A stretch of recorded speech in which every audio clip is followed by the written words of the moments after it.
Tidak ada celah kebaikan, rezim Jokowi harus segera dilengsarkan.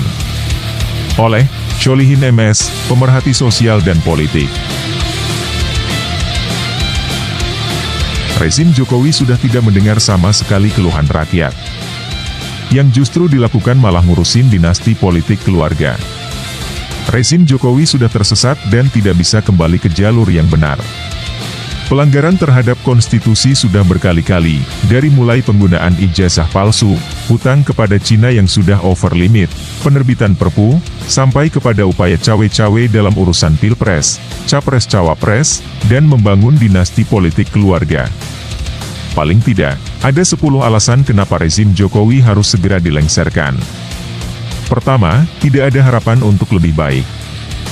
Kurun waktu hampir 10 tahun, 2 periode, bukan waktu yang sebentar. Prestasi monumental Jokowi tidak ada, yang akan selalu dikenang adalah kegagalan Jokowi dalam mengelola negara, utamanya adalah soal hutang berbunga yang telah mencapai lebih dari 7.000 triliun, yang untuk membayar bunganya saja per tahun hampir setengah triliun.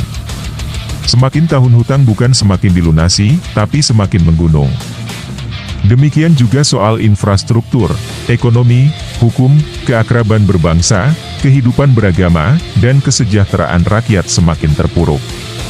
Kedua, arogansi kekuasaan yang semakin membabi buta. Jokowi semakin otoriter, seolah sudah menjadi robot yang budek dan tidak punya perasaan. Semakin hari, rezim Jokowi semakin bengis, zalim, dan sadis. Jika sudah menghajar musuh, apapun boleh dilakukan, termasuk mendor, tembak, kalau boleh katanya. Sudah berapa ratus korban mati tanpa kesalahan, disiksa, dirampas hak-haknya, dihancurkan bisnisnya, dibui tanpa proses yang adil dan transparan, dan selalu mengancam dan mengancam. Kekuasaan telah disalahgunakan untuk ambisi pribadi, keluarga, dan kroni-kroninya. Ketiga, korupsi sudah sangat ugal-ugalan. Di rezim Jokowi korupsi sangat liar dan ugal-ugalan, mulai dari hulu sampai hilir, dari pejabat tertinggi sampai eselon terendah. Pejabat dibiarkan rangkap jabatan, penguasa merangkap pengusaha, peng-peng, KKN merajalela tanpa tersentuh hukum secara adil dan signifikan. Keempat, arah pembangunan yang sudah salah arah. Akibat orientasi pembangunan hanya melayani kepentingan oligarki Taipan, bukan berorientasi pada kepentingan dan kemaslahatan rakyat, maka arah kebijakan rezim Jokowi selalu merugikan dan mengorbankan rakyat. Kelima, hutang kepada Cina yang tidak terkendali menjadi jebakan. Setiap negara yang terjerat jebakan hutang Cina selain negaranya porak-poranda, juga Islam dihilangkan, masjid dihancurkan, umat Islam ditindas, bahkan di Uighur atribut keislaman pun dilarang. Mari kita belajar dengan negara-negara seperti Uganda, Zimbabwe, Sri Lanka dan Nigeria yang sudah hilang kemerdekaannya. Keenam, DPR MPR lumpuh total karena intervensi kekuasaan.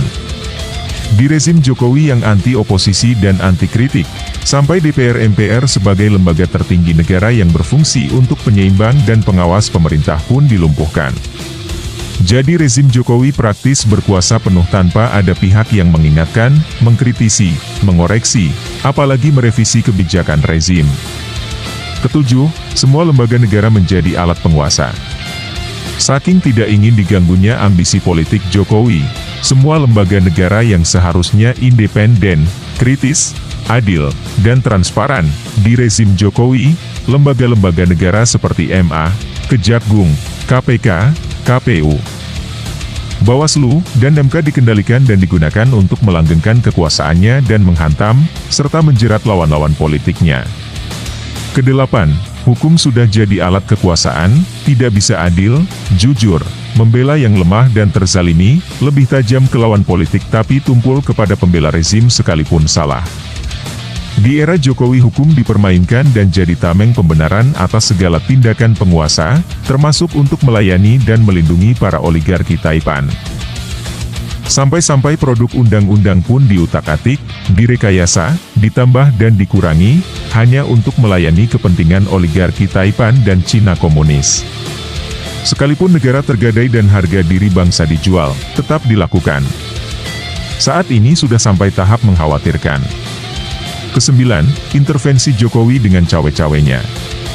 Cawe-cawe Jokowi sangat tidak lazim dan melanggar undang-undang, karena selain seorang kepala negara yang seharusnya netral, tapi dia tidak bisa netral, juga telah menyalahgunakan jabatan dan fasilitas negara untuk kepentingan pribadi.